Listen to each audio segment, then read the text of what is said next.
روایت حدیث جو کچھ بھی ہمارے سامنے آئے گا وہ یا اس اصل کی فرع ہوگی یا اس متن کی شرح ہوگی. یہ دونوں چیزیں ہر وہ آدمی جو حدیث کا مطالعہ کرے گا صاف دیکھ سکتا ہے. اصل اور متن کو دیکھے بغیر اس کی شرح اور فرع کو سمجھنا ظاہر ہے کہ کسی طرح ممکن نہیں ہوتا. یعنی آپ کے پاس اگر اصل ہے تو آپ پھر اس تعلق کو دریافت کر سکتے ہیں کہ یہ فرع کہاں سے نکلی ہے. اور اگر آپ کے پاس کوئی متن ہے تو پھر آپ متعین کر سکتے ہیں کہ یہ فی الواقع اس کی شرح ہے تو کیوں شرح کی حیثیت سے بیان کرنی پڑی ہے. تو اگر آپ کے سامنے متن ہی نہیں ہے تو آپ شرح اور فرع کو سمجھیں گے کس طرح؟ کیسے؟ یعنی ہمارے سامنے ایک متن ہوگا، ایک ٹیکسٹ ہوگا. مثال کے طور پر ہم غالب کا کلام پڑھ رہے ہیں، اس کی شرح کو پڑھ کر تو غالب کے کلام کو نہیں سمجھا جائے گا. یعنی پہلے کلام ہمارے سامنے آئے گا، پہلے متن ہمارے سامنے آئے گا، اس کی مشکلات ہمارے سامنے آئیں گی، اس کو شرح کی ضرورت کیوں ہے وہ ہمارے سامنے آئے گا. پھر ہم جب شرح کو اس سے ملا کے پڑھیں گے تو شرح سمجھ میں آئے گی. یہ کس چیز کی شرح ہے، کس لفظ کو بیان کیا ہے، جملے کی کس تالیف کا تقاضا بیان کیا ہے، یہ ساری باتیں اسی صورت میں ہوں گی. اگر مدعا کے لحاظ سے بھی شرح ہے، یعنی ایک تو یہ ہے نا کہ لفظ اور بیان کی شرح ہے، ایک یہ ہے کہ مدعا کو بیان کیا ہے. قرآن مجید یہ کہنا چاہتا ہے، قرآن نے یہ کہا ہے، تو اس میں بھی پہلے آپ کو یہ متعین کرنا پڑے گا قرآن نے کیا کہا ہے. تو متن اگر سامنے نہیں ہے تو شرح نہیں سمجھی جا سکتی. اصل اگر سامنے نہیں ہے تو فرع کے بارے میں قیاس تو کیا جا سکتا ہے، لیکن فرع کو سمجھنے میں بہت سے مسائل پیش آ سکتے ہیں. ان دونوں چیزوں کو بہت اچھی طرح ملحوظ رکھنا چاہیے. اصل اور متن کو دیکھے بغیر اس کی شرح اور فرع کو سمجھنا ظاہر ہے کہ کسی طرح ممکن نہیں ہوتا. حدیث کو سمجھنے میں جو غلطیاں اب تک ہوئی ہیں ان کا اگر دقت نظر سے جائزہ لیا جائے تو یہ حقیقت صاف واضح ہو جاتی ہے. یعنی قرآن مجید عربی مبین میں ہے، قرآن مجید اللہ کا کلام ہے، قرآن مجید میں ہر جملہ اپنے سیاق میں رکھا گیا ہے، قرآن مجید کا ایک نظم ہے. قرآن مجید کے بارے میں یہ تردد نہیں ہوتا کہ کسی چیز سے ہم ناواقف ہیں اور ایک جملہ روایت کر دیا گیا ہے. قرآن پورا کا پورا ہمارے پاس موجود ہے. اگر اس کتاب کا کوئی عرف ہے تو اس سے بھی ہم واقف ہو سکتے ہیں. اگر اس نے کچھ چیزوں کو اصطلاح بنایا ہے تو وہ بھی اس سے واضح ہو جاتا ہے. حدیث میں یہ چیز نہیں ہوتی. اس لیے اس کا تو کوئی سوال ہی نہیں ہے کہ قرآن کے بارے میں یہ سمجھا جائے کہ وہ اس چیز کا محتاج ہے. حدیث اس کی محتاج ہے کہ اسے قرآن کی روشنی میں رکھ کے دیکھا جائے. یعنی اس میں فرع ہے تو اصل کی روشنی میں رکھ کے دیکھا جائے، شرح ہے تو متن کی روشنی میں اس کو رکھ کے دیکھا جائے. حدیث کو سمجھنے میں جو غلطیاں اب تک ہوئی ہیں ان کا اگر دقت نظر سے جائزہ لیا جائے تو یہ حقیقت صاف واضح ہو جاتی ہے. عہد رسالت میں رجم کے واقعات، یہ میں نے کچھ مثالیں بیان کی ہیں جہاں بڑی غلطیاں ہوئی ہیں. عہد رسالت میں رجم کے واقعات، کعب بن اشرف کا قتل. رجم کے واقعات سے مراد یہ ہے کہ رسالت میں آپ صلی اللہ علیہ وسلم نے بعض مجرموں کو رجم کی سزا دی، یعنی سنگساری کی سزا دی. یہ واقعات بیان ہو گئے ہیں، ان واقعات کا انکار کرنا ممکن نہیں ہے، لیکن یہ سزا کس جرم میں دی گئی اس کو بعض روایات سے لوگوں نے سمجھا ہے اور بعض فقہا نے اس میں اپنی آراء دی ہیں. ان میں کیا غلطی ہوئی؟ قرآن مجید کی روشنی میں رکھ کے دیکھیے تو صورتحال بالکل اور سامنے آتی ہے. اور اگر ادھر سے قرآن کو سمجھنے کی کوشش کیجیے تو پھر کبھی آپ نسخ کر رہے ہوتے ہیں، کبھی تغیر کر رہے ہوتے ہیں، کبھی تبدل کر رہے ہوتے ہیں. تو صورتحال ہی بالکل الٹ جاتی ہے. رجم کے واقعات، کعب بن اشرف کا قتل، یعنی ایک شخص کو رسالت میں آپ صلی اللہ علیہ وسلم نے خاص طور پر حکم دے کر قتل کرا دیا. ظاہر ہے کہ یہ چیز بظاہر قابل اعتراض نظر آتی ہے، لیکن اس واقعے کو قرآن مجید میں جو اصل بیان کی گئی ہے اس سے متعلق کر کے دیکھیے. عذاب قبر اور شفاعت کی روایتیں، ان میں بھی یہی صورتحال ہے. یعنی الگ سے دیکھیں گے تو بات واضح نہیں ہوگی، بہت سے سوالات پیدا ہو جائیں گے، بلکہ قرآن مجید کے بعض بیانات سے وہ روایتیں متناقض محسوس ہوں گی۔ لیکن اگر قرآن مجید کو سامنے رکھ لیں اور یہ متعین کریں کہ وہ موت کی کیا صورت بیان کرتا ہے، موت کے بعد کیا پیش آئے گا اس کو کس طرح بیان کرتا ہے، اور اگر اللہ تعالیٰ نے قیامت سے پہلے کوئی معاملہ کسی کے ساتھ کرنا ہے تو اس کے لیے اس نے کیا اصل واضح کی ہے، ان کو سامنے رکھ لیں، اس کے بعد روایتوں کو سمجھنے میں کوئی دقت پیش نہیں آتی۔ شفاعت کے معاملے میں بھی قرآن نے اس کو موضوع بنایا ہے، یہ بتایا ہے کہ شفاعت کی ضرورت کیوں پیش آ جائے گی، یہ بتایا ہے کہ وہ کن لوگوں کے حق میں ہوگی، یہ بتایا ہے کہ اللہ تعالیٰ نے اس کے لیے کیا چیزیں بطور شرط بیان کر رکھی ہوئی ہیں۔ ان سب چیزوں کو سمجھ لیں تو پھر روایتوں کے بارے میں کوئی تردد پیدا نہیں ہوتا، صاف واضح ہو جاتا ہے کہ اصل بات کیا ہے، اللہ تعالیٰ نے جو اصول بیان کیے ہیں ان سے ان کا کیا تعلق ہے، اور اگر کسی جگہ راویوں نے اپنے تصرفات میں کوئی غلطی کی ہے تو وہ بھی بالکل متعین ہو کے سامنے آ جاتی ہے۔ امرت ان اقاتل الناس اور من بدل دینہ فاقتلوہ، یہ دو روایتوں کا حوالہ ہے۔ امرت ان اقاتل الناس میں رسالت میں آپ صلی اللہ علیہ وسلم نے یہ فرمایا ہے کہ مجھے لوگوں سے قتال کا حکم دیا گیا ہے، لڑنے کا حکم دیا گیا ہے، اور پھر آگے یہ بتایا ہے کہ میں کب تک لڑوں گا، یعنی اس کی غایت کیا ہے۔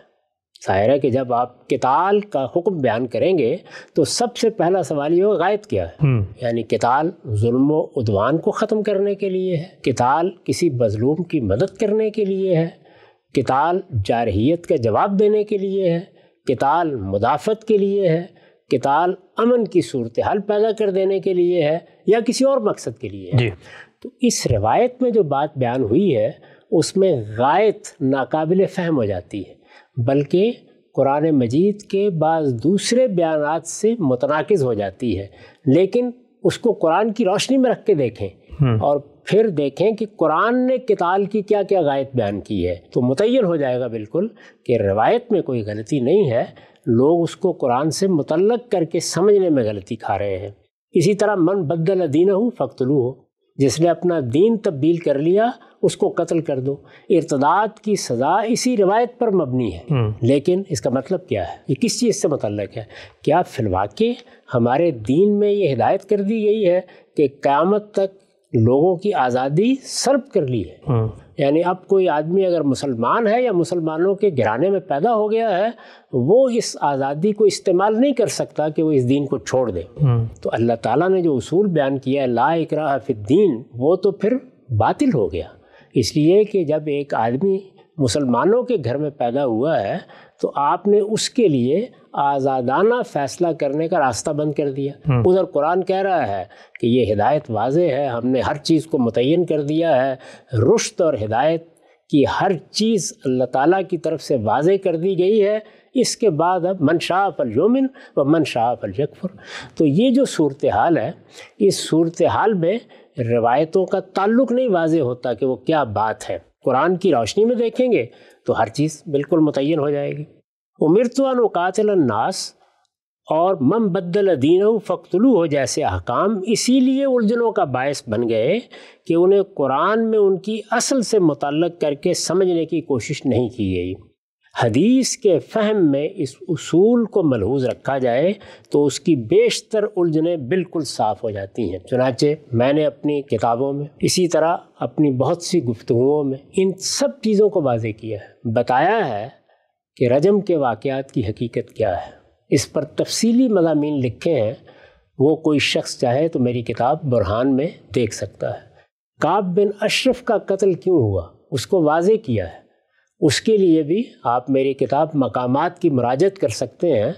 اس میں ایک باب ہے یا ایک مضمون کہیے جہاں میں نے یہ بتایا ہے کہ توہین رسالت کی سزا کیا ہے، اس کو کیسے بیان کیا گیا ہے، اس کے پس منظر میں کیا چیزیں ہیں، وہاں یہ بھی زیر بحث آیا ہے، اس کی حقیقت بھی وہاں واضح کی گئی ہے۔ عذاب قبر کے بارے میں روایتوں کا درس دیا ہے، روایتوں پر کام کر کے ان کو ترتیب دیا ہے، وہ ہمارے ہاں علم النبی میں شائع ہو چکی ہیں، ان کو بھی آدمی دیکھ سکتا ہے کہ قرآن کی روشنی میں وہ کس طرح بالکل واضح ہو جاتی ہیں۔ اور ایک سلیم الطبع آدمی بغیر کسی تردد کے ان کی حقیقت بھی سمجھ لیتا ہے اور ان کو قبول بھی کرتا ہے۔ یہی معاملہ امرت ان اقاتل الناس کا ہے، یہی صورتحال ارتداد کی سزا کی ہے۔ ان کے بارے میں بھی جو مباحث تفصیلات کے ساتھ دیکھنا پیش نظر ہوں تو ان کے لیے میری کتاب برہان اور مقامات کی مراجعت کی جا سکتی ہے۔ سب سیریز میں بھی اس پہ گفتگو کی زیر بحث آئی ہیں۔ اسی طرح اتمام حجت کے بارے میں بڑی تفصیلی گفتگویں ہم نے اسی سیریز میں کی ہیں، ان میں بھی ان سب چیزوں کا جائزہ لیا ہے اور یہ بتایا ہے کہ اتمام حجت کا قانون جب قرآن مجید سے متعین ہو جاتا ہے تو وہ بہت سے احکام پر کیسے اثر انداز ہوتا ہے، بلکہ وہ جن جن احکام پر اثر انداز ہوتا ہے، خواہ وہ قرآن سے متعلق ہیں یا حدیث سے، ان کو ہم نے باقاعدہ موضوع بنا کر ان پر گفتگو کی ہے۔ تو یہاں صرف اشارہ مقصود ہے، اس لیے کہ ہم اصولی بحث کر رہے ہیں، ان میں سے کسی چیز کی بھی تفصیلات یہاں زیر بحث نہیں آ سکتی۔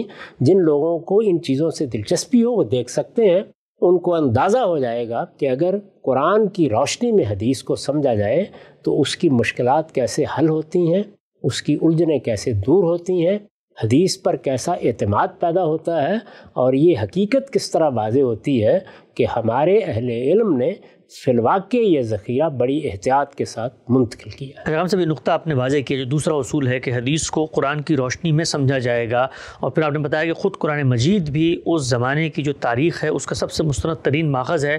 عام طور پر ہم یہ دیکھتے ہیں کہ جب تفسیر ہم پڑھتے ہیں تو سورت کب نازل ہوئی، شان نزول، اس کا پس منظر، وہ کیا زمانی مکانی حالات تھے، وہ کون سے کریکٹر زیر بحث تھے، یہ ہم دیکھتے ہیں، انہی روایتوں سے اخذ کیا جاتا ہے قرآن مجید کی صورت کو سمجھنے میں۔ اگر آپ فرماتے ہیں کہ یہ تاریخ ہے تو پھر تاریخ کا یہ کام ہے نا کہ وہ ہمیں بتایا کہ کون سی صورت کب نازل ہوئی تھی، تو تاریخ ہی تو اصل میں وہ سرشتہ، وہ دروازہ بنتی ہے۔ تو اس باب میں بھی قرآن اوپر رہے گا اور تاریخ اس کے نیچے رہے گی، یہ کیسے؟ قرآن خود بتاتا ہے، ہم نے ہر سورہ کا جائزہ لے کے یہ بتا دیا ہے۔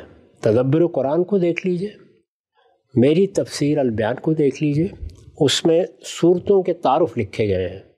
خود سورہ کے مضامین سے یہ بات بالکل متعین ہو جاتی ہے کہ زمانہ نزول کیا ہے، کون سا وقت ہے جب یہ سورہ پڑھ کر سنائی جا رہی ہے، مخاطبین کون ہیں، اس میں کیا چیزیں زیر بحث ہیں۔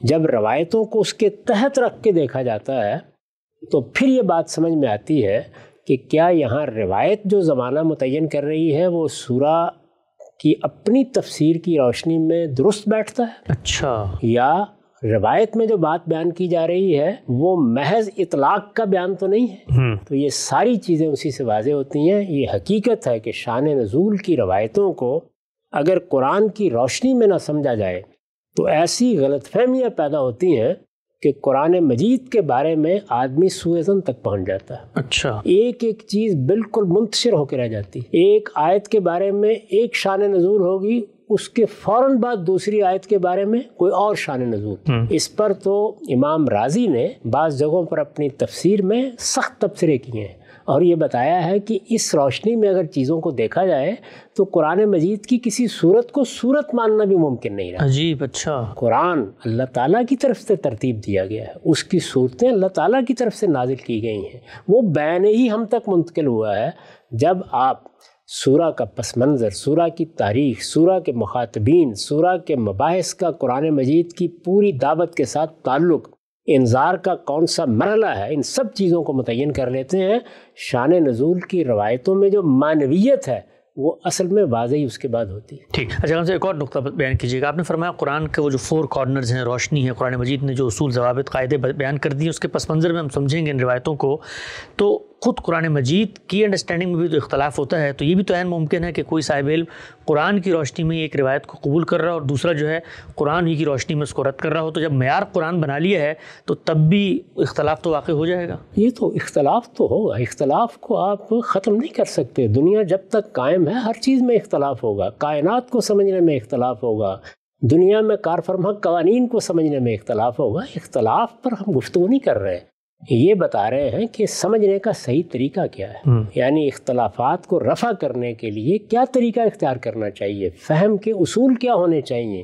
کسی چیز کی طرف رجوع کریں تو آپ کو راستہ کون سا اختیار کرنا چاہیے۔ اختلاف کے تو بہت سے اسباب ہوتے ہیں، میں نے کئی مرتبہ یہ بتایا ہے کہ قلت علم اس کا باعث بن جاتی ہے، قلت تدبر اس کا باعث بن جاتی ہے۔ اللہ تعالیٰ نے اپنی کتاب میں وہ سب چیزیں جمع کر دی ہیں جن کے بعد اصلاً کوئی اختلاف نہیں ہونا چاہیے، لیکن انسان ہیں، ان کے علم میں کمی ہوگی، وہاں اختلاف کا باعث بن جائے گی، ان کے تدبر میں کمی ہوگی، یہ اختلاف کا باعث بن جائے گی۔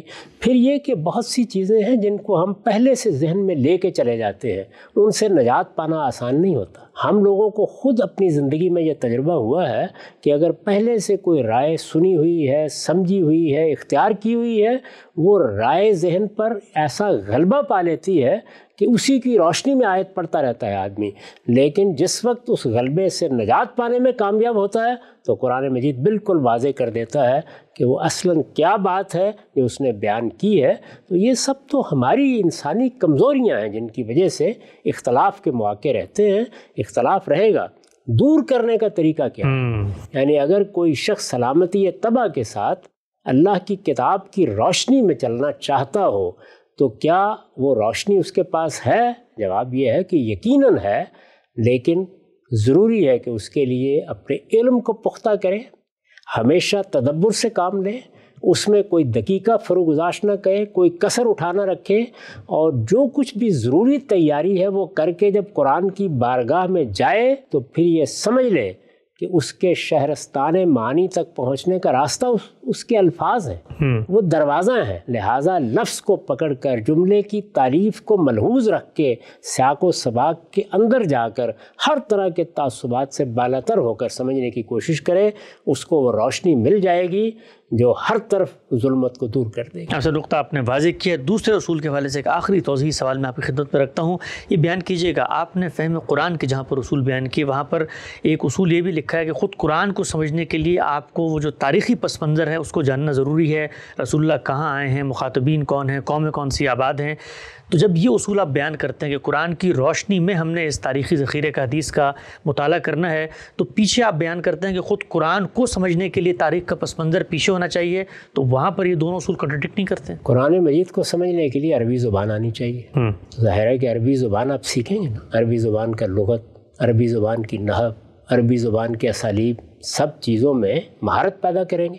یہ تو قرآن میں جانے کے لیے ضروری ہے۔ قرآن مجید جب گفتگو کرے گا، اور دنیا کی کوئی کتاب بھی گفتگو کرے گی، تو مسلمہ تاریخ کو پس منظر میں رکھ کے گفتگو کرے گی۔ ٹھیک، میں اگر ایک مضمون لکھوں گا اس میں لاہور کا ذکر ہوگا تو لاہور کے بارے میں پہلے بتاؤں گا کہ یہ ایک شہر ہے؟ نہیں، ایک مانی ہوئی چیز ہے، اس تاریخ سے آپ کو واقف ہونا چاہیے۔ اسی طریقے سے اگر کسی سوسائٹی کا کوئی عرف ہے تو اس سے آپ کو واقف ہونا چاہیے۔ جب ہم یہ کہتے ہیں کہ لفظ کے سارے معنی سامنے ہوں تو تب آپ کتاب کا دروازہ کھولیں، تو یہ ساری چیزیں جو میں نے بیان کی اصول و مبادی میں، یہ سب آپ کے پاس ہونی چاہیے، پھر دروازہ کھولیں۔ فیصلہ قرآن ہی کرے گا۔ اچھا، یعنی قرآن مجید کے الفاظ فیصلہ کریں گے کہ اس دروازے سے آپ کیا چیز اندر لے کے آ رہے ہیں، وہ اذن دیں گے کہ ہم اس کو قبول کرتے ہیں، تو پھر آپ اندر جائیں گے۔ اس لیے جب آپ قرآن مجید کو پڑھتے ہیں تو آپ کا علم پختہ ہونا چاہیے۔ وہ علم کیا ہوتا ہے کسی کتاب کو پڑھنے کے لیے؟ زبان کا علم، پس منظر کی تاریخ کا علم، واقعات و حوادث کا علم، ماحول کا علم، یہ سب علم ہے۔ یہ علم اگر پختہ نہیں ہے تو آپ کتاب میں داخل ہی نہیں ہو سکتے۔ ایسا نقطہ آپ کا واضح ہوا۔ فہم حدیث کے اصول کیا ہیں غامدی صاحب نے اپنی کتاب میزان میں بیان کیے۔ دوسرا اصول زیر بحث آیا، قرآن کی روشنی میں حدیث کا جائزہ لیا جائے گا۔ وقت یہاں پہ ختم ہوتا ہے، دوبارہ حاضر خدمت ہوں گے، اب تک آپ کا بہت شکریہ۔